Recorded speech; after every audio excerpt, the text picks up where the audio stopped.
지난주 중에 갑자기 한 목요일 정도 된 것으로 기억을 하는데 제 아내가 갑자기 이런 얘기를 하는 겁니까? 이런 얘기를 하는 거예요. 당신 왜 이렇게 얼굴 피부가 축 처졌냐요? 축 처졌어요. 이게 아니라 축 처졌대요. 네. 그러더니만 갑자기 세수를 하고 오라더니 팩을 탁 붙여주고, 이 남자들 그런 거 별로 안 좋아하거든요. 저 같은 경우는 특히나 그런 거 싫어하는데, 그 팩하고 난 다음에 다시 또 다이아몬드 크림이라고 이거 좋은 거라고 하면서 이걸 톡톡톡 발라주는 거예요. 어때요? 좀 뽀송뽀송해졌습니까? 예? 예. 그래도 소용이 없어 보이긴 하는데, 예. 근데 왜 그럴까요? 예, 목회자에게 있어서 물론 평일도 중요합니다만 목회자에게 있어서 포커스가 주일에 맞춰져 있거든요. 제 상태가 제일 좋은 날이 주일입니다. 예, 주일날 제일 예쁘게 꽃단장하고 그렇게 나오는 이유가 뭐겠어요? 이 자리가 귀한 자리이기 때문입니다. 예배의 자리를 사모하고 예배의 자리에 최선의 것으로 나아오게 되는 것이 우리의 사명이기 때문에 하나님께 내 가장 좋은 것을, 귀한 것을 드리겠다고 하는 다짐과 결단이 예배이기 때문에 예배에 집중하게 되는 것이죠. 사랑하는 여러분, 우리가 예배의 자리에 들어오고 나가는 것이 너무나 큰 은혜라는 것을 기억하시기를 바랍니다. 아무나 들어올 수는 있지만 아무나 누릴 수 있는 자리가 아니거든요. 제단의 뜰을 밟을 수는 있습니다. 왔다 갔다 할 수는 있지만 그 의미가 무엇인지를 오늘 본문을 통해서 함께 말씀을 나누고자 합니다. 최근 뇌과학자들과 심리학자들의 보고를 보게 되면요, 현대인들의 심각한 문제로 지적하는 용어 중에 하나가 팝콘 브레인이라고 하는 단어입니다. 이 팝콘 브레인이라고 하는 말은 스마트폰에 15초짜리, 30초짜리 쇼츠나 릴스 같은 것들, 영상들에 중독이 되어 있는 뇌를 얘기하는 건데요, 우리가 15초나 20초 정도 되는 짧은 그런 영상들을 계속해서 돌려보게 될 때 우리에게 뇌에 도파민이 계속해서 형성이 돼서 중독 증상을 갖게 된다는 거예요.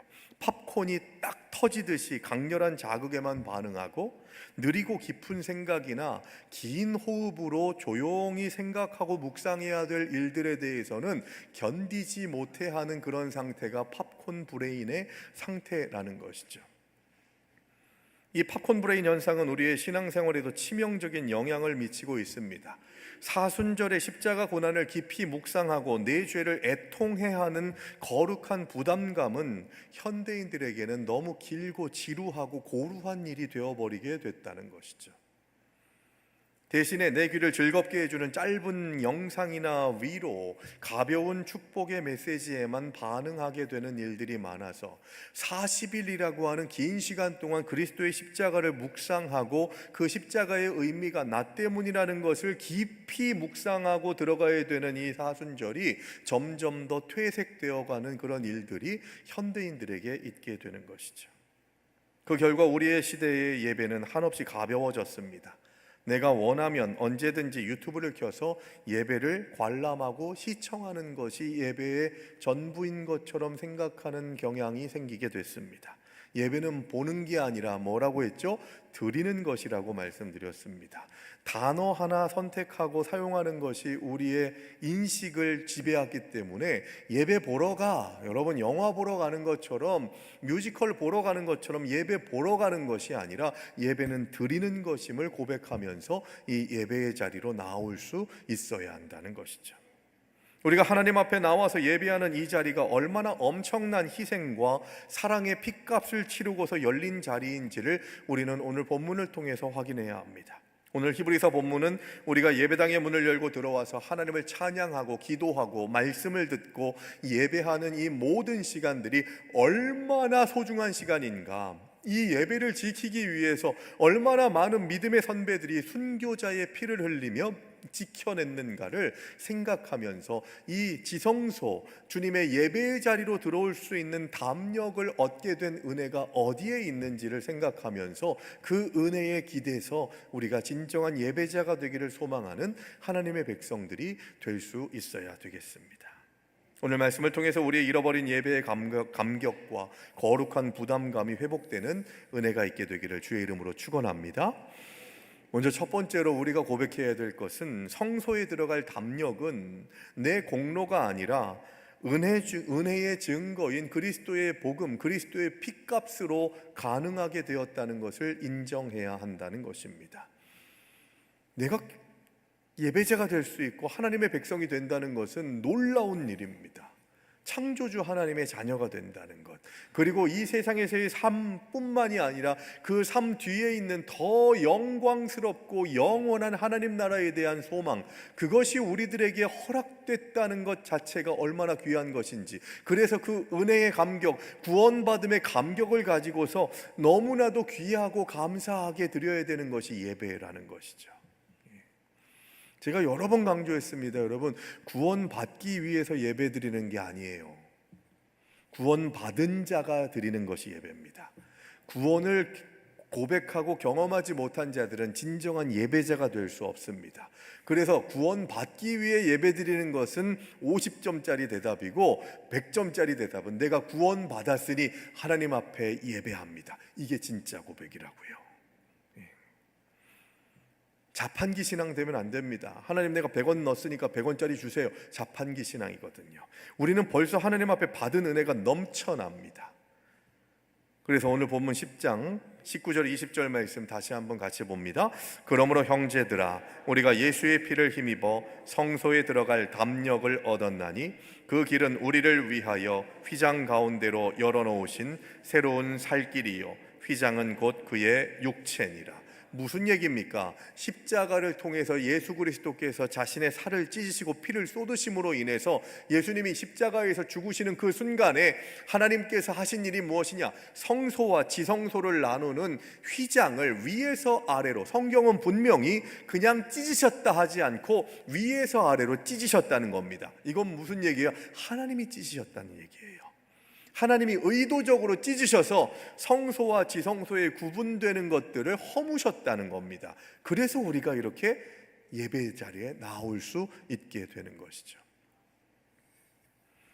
여러분, 구약시대의 지성소는요 1년에 딱 한 번 욤키푸르라고 하는 대속죄일에 대제사장이 허리춤에다가 밧줄을 묶고 옆에 허리에 방울을 단 다음에 들어갔습니다. 이유가 뭔지 아세요? 정결예법을 지키지 않고, 그리고 이 대제사장이 죄에 대한 문제들을 조금이라도 해결하지 않고 들어가면 즉각적으로 죽었던 시대가 구약시대였습니다. 그래서 그 사람이, 대제사장이 지성소에 들어가가지고 죽게 됐을 때 들어가가지고 그 시신을 하려고 들어가면 그들도 죽을 것이기 때문에 그 허리춤에다가 끈을 묶어가지고 거기 시신을 수습하기 위해서 당신 죽으면 이 밧줄로 끌어낼 겁니다 라고 하는 의미로 밧줄을 묶어두고 지성소로 들어가게 됩니다. 방울을 왜 달았느냐? 움직임이 있으면 방울 소리가 들리겠죠. 그런데 밖에서 방울 소리가 안 들려요. 죽었나? 이런 표시를 하기 위해서 방울을 다는 거예요. 그 정도로 목숨 걸고 갔던 자리가 지성소, 예배의 자리였다는 겁니다. 그런데 하나님께서 예수님의 죽으신 십자가 그 사건을 통해서 그 휘장을, 지성소와 성소를 나누는 휘장을 찢으셨어요. 그리고 모두가 다 지성소로 들어올 수 있는 은혜를 주셨다고요. 뭐 때문에요? 예수 그리스도의 피를 힘입어서, 예수 그리스도의 그 피값이 나 때문이라고 하는 고백을 가지고 있는 자들만이 예배의 자리로 나올 수가 있다는 겁니다. 이 얘기는 무슨 얘기냐? 예수가 나의 구주입니다, 예수로 인해서 내가 구원을 받았습니다 라고 하는 고백을 하는 자들이 예배자가 될 수 있게 된다는 겁니다. 여기서 한 가지 의문이 생기죠. 구약시대에는 이렇게 엄중하게 예배를 훼손하거나 함부로 예배드리는 자들, 하나님의 뜻대로 살지 않는 자들은 즉각적으로 죽었는데 나는 그러면은 몇십 번을, 몇백 번을, 골백 번을 죽었을 텐데 하나님 왜 가만히 있으시는 거야? 많은 사람들이 예수의 이름을 멸시하고 조롱하는데 하나님 왜 가만히 계시는 거야? 하는 그런 의문이 생길 수 있겠죠. 웃사를 보세요. 법궤가 흔들려서 좋은 의도에서 흔들리지 않도록 잡았다가 즉사한 사람입니다. 아론의 두 아들은 어떻습니까? 다른 불로, 하나님이 구별된 거룩한 불로 제사를 드리지 않고 다른 불로 제사를 드렸다고 바로 불타 죽었습니다. 이게 구약시대의 하나님의 징계의 모습이죠. 오늘날 우리가 예배의 자리를 가볍게 여기고 가식으로 예배해도 당장 하늘에서 불이 떨어져 죽지 않는 이유가 무엇인지 우리가 물을 수도 있죠. 많은 사람들이 그렇게 얘기하기도 하지 않습니까? 하나님이 만만해서가 아니에요. 이 신약 시대에 주시는 은혜를 분명하게 인식해야 됩니다. 예수님께서 십자가에서 그 무서운 진노의 불을 대신 다 받으셨기 때문입니다. 그래서 BC와 AD, 예수 그리스도의 오심 이전과 이후가 구분되는 이유가 여기 있는 겁니다. 주님의 십자가가 내게 떨어질 심판을 막아주고 계신 그 은혜의 인내를 마치 예배를 대충 드려도 된다고 하는 방종으로 여길 수 있어서는 안 된다는 것이죠. 그 증거가 뭐냐? 베드로후서 3장 9절의 말씀에 그 내용이 분명하게 나와 있습니다. 같이 읽습니다.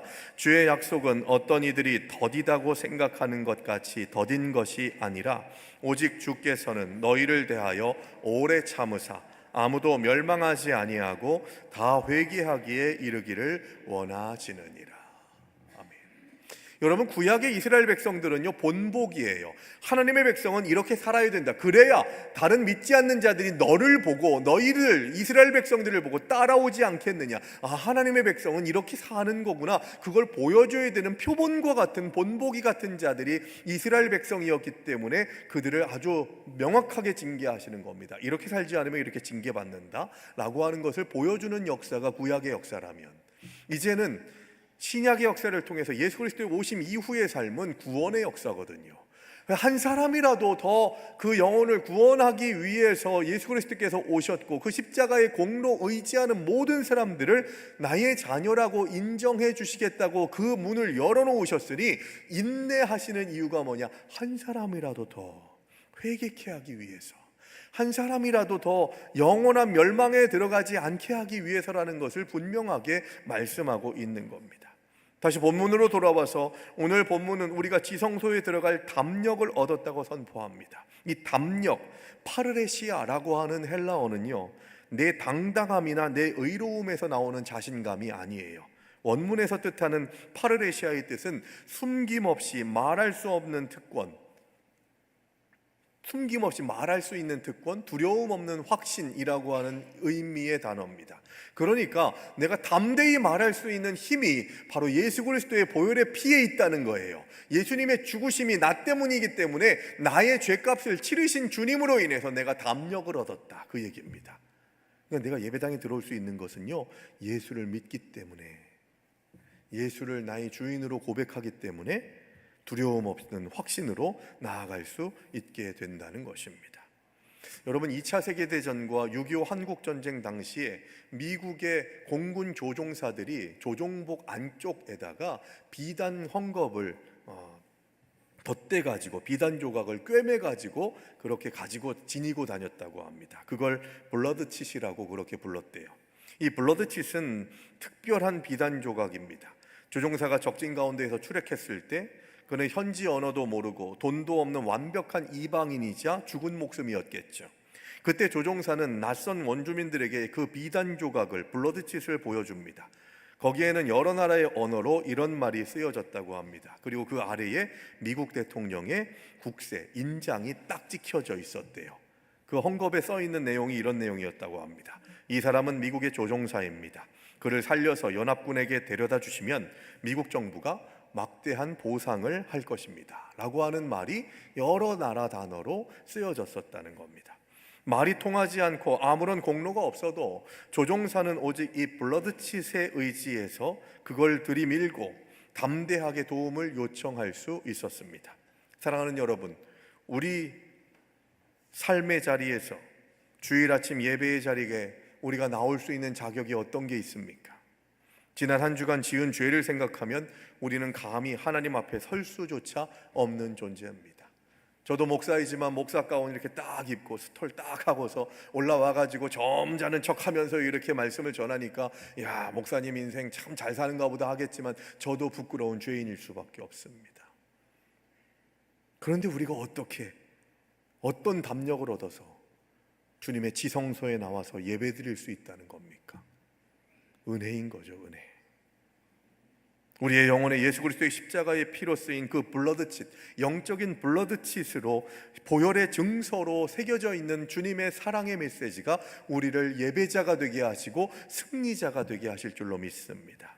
그러므로 예배는 내 의지나 내 노력, 내가 시간을 내서 참석해드리는 적선이 아니에요.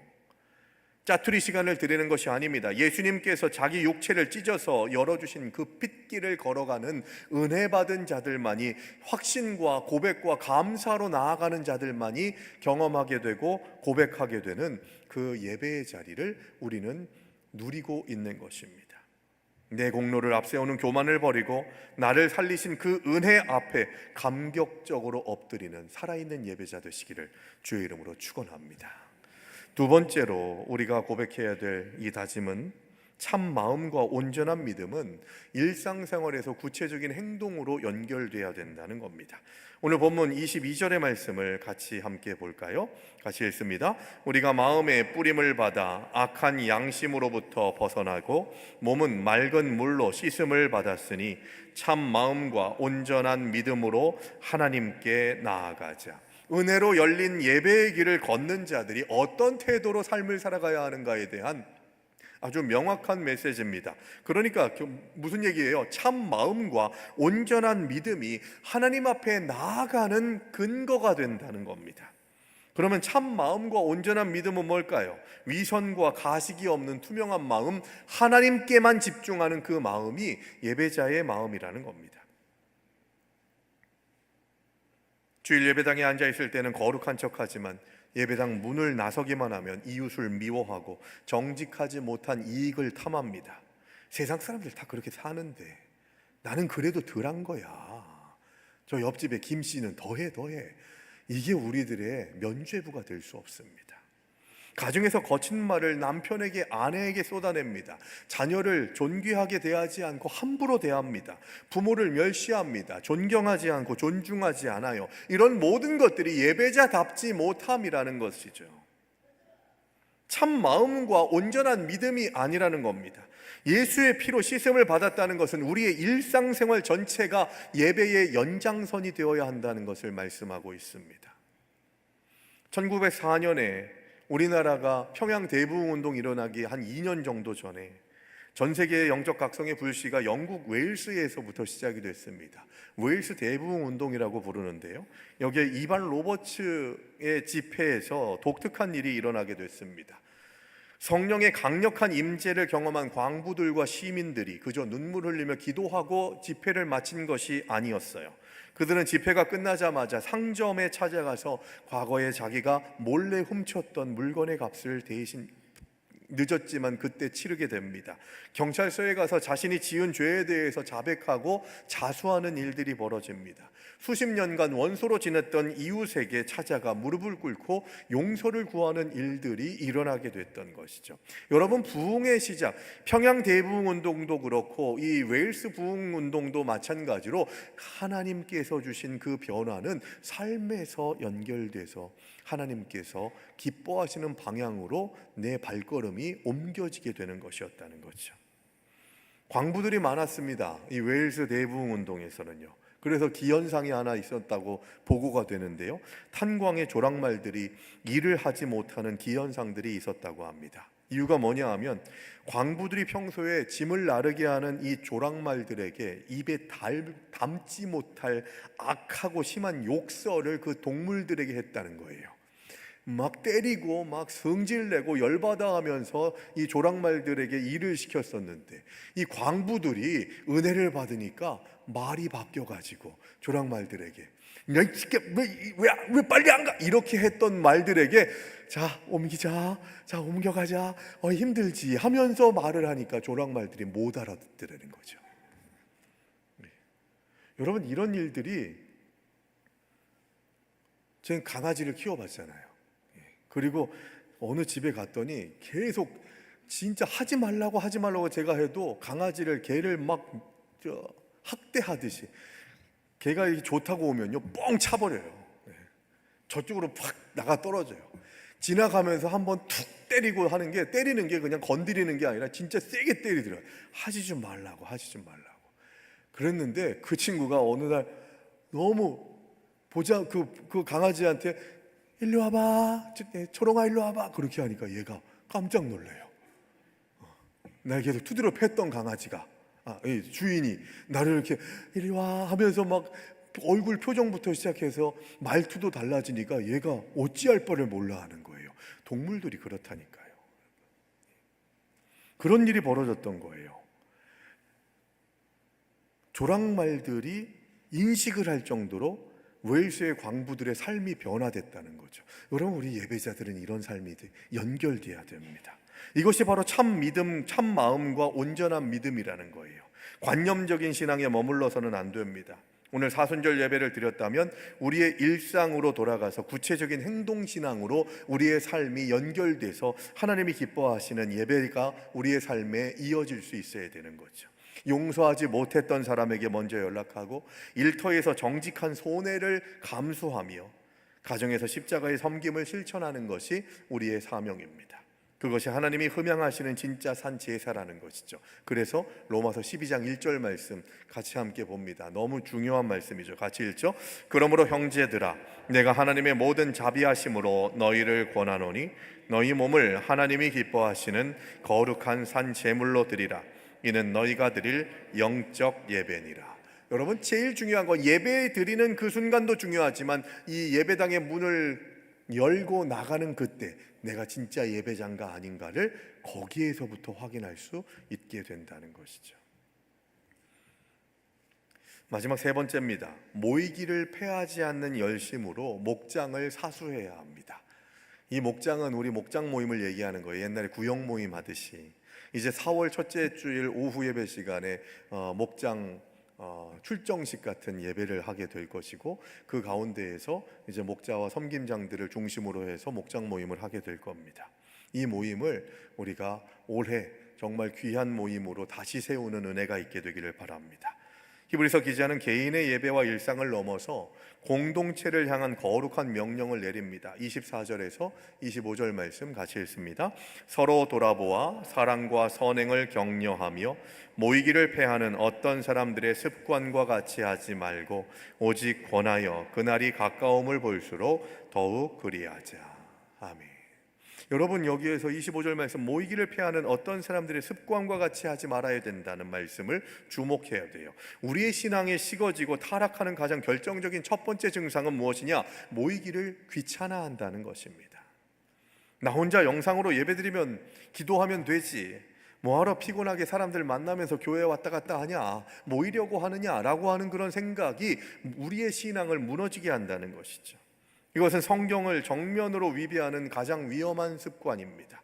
초대교회 성도들에게 모인다는 것은 생명을 걸고 해야 되는 일이었거든요. 원형 경기장에서 사자밥이 될 수도 있는 상황에서 지하 무덤인 카타콤에서 지내야 했습니다. 빛을 보지 못했죠.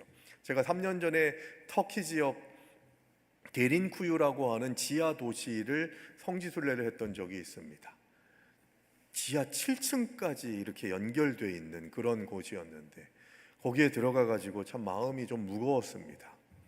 그러면서 스스로에게 이런 질문을 던졌어요. 내가 그 시대에 살았다면, 주후 1세기, 2세기에 내가 그리스도인으로 살게 됐다면 나는 이 지하 도시에, 지하 무덤인 카타콤에 들어가는 것을 기쁨으로 여기면서 감당했을까? 설명을 들으면서 이런 얘기를 들었습니다. 이 데린쿠유라고 하는 지하 도시에서 사는 그리스도인들의 평균 연령이 27세에서 28세였다는 거예요. 그럴 수밖에 없겠죠. 햇빛을 못 봅니다. 사람에게 빛을 본다는 것은 대단히 중요한 거거든요. 햇빛을 보지 못하죠. 지하다 보니까 공기가 좋지 않죠. 27세, 28세에 죽을 각오를 하고서 지하 도시에서 예수를 믿는 믿음을 지키면서 살아갔던 믿음의 선배들이 우리의 교회를 이어가게 해주셨다는 겁니다. 나는 그럴 수 있을까? 예수를 믿으면서 조금이라도 손해가 된다면은 나 예수 안 믿을 거야, 교회 안 갈 거야 하는 그런 생각들을 그렇게 쉽게 하는 우리들에게 너무나도 거룩한 부담감으로 다가오는 그런 말씀입니다. 그럼에도 불구하고 그런 위기 가운데에서도, 생명을 위협받는 가운데에서도 우리의 믿음의 선배들은 모이기를 패하지 않았다는 겁니다. 17세기 네덜란드의 천재과학자인 크리스티안 하위헌스라고 하는 사람이 진자식이라고 하는 것을 발명했어요. 그런데 여기에서 아주 신기한 현상을 이 과학자가 발견하게 됩니다. 처음에는 각각 다른 속도와 방향으로 제멋대로 흔들리던 여러 개의 추시계들을 하나의 나무 판자 위에 올려놓으니까 얼마 지나지 않아서 모든 추가 완벽하게 똑같은 속도와 똑같은 방향으로 움직이기 시작했다는 겁니다. 과학자들은 이것을 이 현상을 이름 붙였는데 동기화 현상이라고 이름을 붙였습니다. 서로의 미세한 진동이 널판지를 통해서 전달되면서 서로를 자극하고 동일한 리듬으로 맞춰 나가게 하는 일들이 이 동기화 현상이라는 거죠. 영상을 제가 이렇게 표현하는 것보다 영상을 보시면 딱 맞을 것 같은데, 유튜브 영상에서 동기화라고 하는 걸 치시면요 많이 나오더라고요. 그래서 이 영상을 제가 좀 확인을 했는데 한번 먼저 보시겠습니다. 지들 맘대로 움직이던 기계들이 잠시 후 완벽히 같은 박자로 흔들리기 시작하죠. 이건 바로 자발적 동기화. 강제력이 없는 상태에서 질서가 스스로 생겨나는 현상이죠. 이를 수학적으로 설명하는 것이 쿠라모토 모델인데요. 그 비밀은 바로 물체의 진동에 있습니다. 기계들이 올라선 불안정한 판은 모든 진동을 서로에게 전달하는 결합 매체가 되고, 이 위에서 진동을 주고받으며 빠른 진동자는 조금 늦추고 느린 진동자는 조금 빨라지면서 위상이 자연스럽게 맞춰지죠. 공연장의 박수도 처음엔 제멋대로지만 서로의 소리에 반응하며 무의식적으로 리듬을 맞추려는 인간의 심리가 반영된 사회적 동기화 때문입니다. 네, 이게 동기화거든요. 여러분, 이런 일들이 교회 공동체의 영적인 현상으로 나타나야 됩니다. 그림 한번 좀 보여주실래요? 첫 화면에 그림으로, 정지된 화면으로요. 여기 보시면 전제가 되는 게 뭐냐? 위에 있는 3개의 메트로놈을 널판지에다가, 판자에다가 올려놓습니다. 그리고 밑에는 캔으로 보이는데 동그란 것이 있어서 위에서 이렇게 메트로놈의 진동이 조금씩 흔들리면서 유튜브 영상에서 화면을 보시면 판자와 저 밑에 있는 동그란 원통 캔이 조금씩 움직이고 흔들리는 것을 확인하게 됩니다. 그러면서 그 진동을 서로 느끼면서 같은 속도와 같은 방향으로 그렇게 움직이게 되는 그 현상이 동기화 현상이라는 거예요. 딱 교회 같아요. 제가 원하는 교회. 일단 첫째로 우리는 미세하게라도 흔들릴 수밖에 없는 연약함이 교회 가운데 있습니다. 그렇기 때문에 내가 연약할 때에 누군가가 인내해주고 나의 그 조그마한 진동, 조그마한 상처와 아픔을 배려하고 감싸주고 거기에 보조를 맞춰준 것처럼, 우리도 그렇게 약한 자들, 준비되지 않은 자들의 보조를 맞춰주면서 영적인 동기화가 이루어지게 될 때 예수 그리스도로 하나 되는 은혜가 이 교회 공동체를 통해서 나타날 수 있게 되더라는 것이죠. 저는 우리 양지교회 공동체가 그런 동기화, 영적인 동기화가 될 수 있게 되기를 간절히 바랍니다. 그러기 위해서 이 대그룹에서는 이게 잘 안 되거든요. 소그룹이 활성화돼야 됩니다. 그래서 목장 모임을 통해서 이런 영적인 동기화가 이루어질 수 있게 되기를 소망하는 이 목장 모임, 2016년에 소그룹 모임이 될 수 있게 되기를 바랍니다. 양지교회의 목장 모임이 바로 이렇게 세상에서 각자 이리저리 흔들리고 부서진 채로 제멋대로 영적인 리듬을 가지고 주일에 나오지만, 그들이 함께 모여서 같이 영적 동기화를 이루기 위해서는 그 사람에 대해서 관심 가져야 되고 그의 진동을 미세하게라도 영향을 주고받으면서 하나님께서 기뻐하시는 결과들을 낼 수 있는, 그래서 침체됐던 영혼이 옆에 있는 성도의 뜨거운 기도를 통해서 다시 성령의 리듬으로 동기화돼야 된다는 겁니다. 나 혼자서는 흔들렸지만 모이면 예수 그리스도의 심장박동에 내 심장에 소리를 맞출 수 있는 그 고백과 결단으로 예배의 자리에 나아갈 수 있어야 한다는 것이죠. 예배를 가볍게 여기지 마십시오. 목장 모임을 뒤로 미루지 마세요. 예수 그리스도가 다시 오시는 그날이 가까울수록 우리는 모이기에 힘써야 합니다. 왜냐하면 사탄의 권세는 계속해서 우리를 흩으려고 하거든요. 낙심하며 절망하면서 서로에게 무너지는 그런 마음 때문에 불편한 마음을 심어가지고 우리가 모이지 못하게 하려고 하는 일들을 제일 중요하게 생각하는 사탄의 계략에 빠져서는 안 된다는 겁니다. 양지교회 모든 성도님들은 서로의 영혼을 깨우며 모이기를 힘쓰는 거룩한 욕심으로 회복되시는 은혜를 경험하시기를 주의 이름으로 축원합니다. 말씀을 맺습니다. 사순절 넷째 주일, 오늘 우리는 예배당에 나온 이 발걸음이 결코 가벼운 것이 아님을 알아야 돼요. 예수님께서 자기 살을 찢고 열어주신 그 피의 길을, 피로 값주고 사신 그 길을 우리는 하나님께서 주시는 예수 그리스도의 보혈의 피의 능력으로 담력을 얻어서 이렇게 들어와서 예배드릴 수 있게 됐습니다.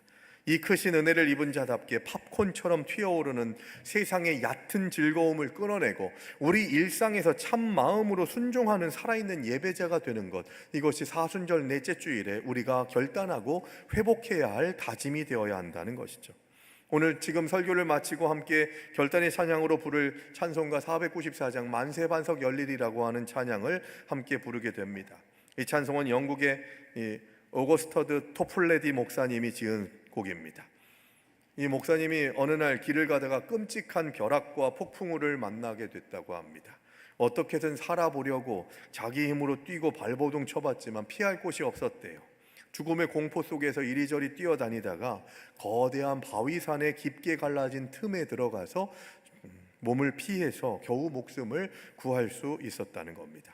폭풍우가 지나고 난 다음에 갈라진 바위 틈에서 이 목사님은 이런 고백을 하게 됩니다. 하나님의 무서운 심판의 폭풍우가 나에게 주어진다면 내 노력과 내 선행으로는 도저히 나를 구원할 수가 없겠구나. 오직 예수 그리스도의 그 십자가의 갈라진 틈, 그 은혜에 숨어야만 가능하다는 것을 고백하게 됐다는 거죠. 그래서 바위틈 사이에서 주워든 종이 조각에 눈물로 쓴 가사가 만세반석 열리니 찬송가의 3절 가사였다는 겁니다. 빈손 들고 앞에 가 십자가를 붙드나 의가 없는 자라도 도와주심 바라고 생명샘에 나가니 나를 씻어 주소서. 여러분, 이 고백이 우리의 고백이 되기를 바랍니다. 내가 세상에서 어떤 삶을 살아가는지, 잘났는지 못났는지, 성공했든지 실패했든지, 많이 배웠든지 못 배웠든지, 그게 중요한 것이 아니라 건강했든지 건강하지 않든지 그 상황과 여건 아랑곳하지 않고 주님께서는 한 가지만 보십니다. 나는 빈손입니다. 빈손 들고 앞에 가 십자가만 붙듭니다. 그 고백이 우리를 살릴 줄로 믿습니다. 이 예배의 자리로 나아온다는 그 고백, 지성소에 들어오는 담력을 얻는다는 것은 십자가를 붙드는 삶이라는 것이죠. 사랑하는 여러분, 내 공로라는 헛된 짐을 다 버리고 오직 빈손 들고 주님의 십자가만 붙드는 거룩한 사순절이 되시기를 주의 이름으로 축원합니다.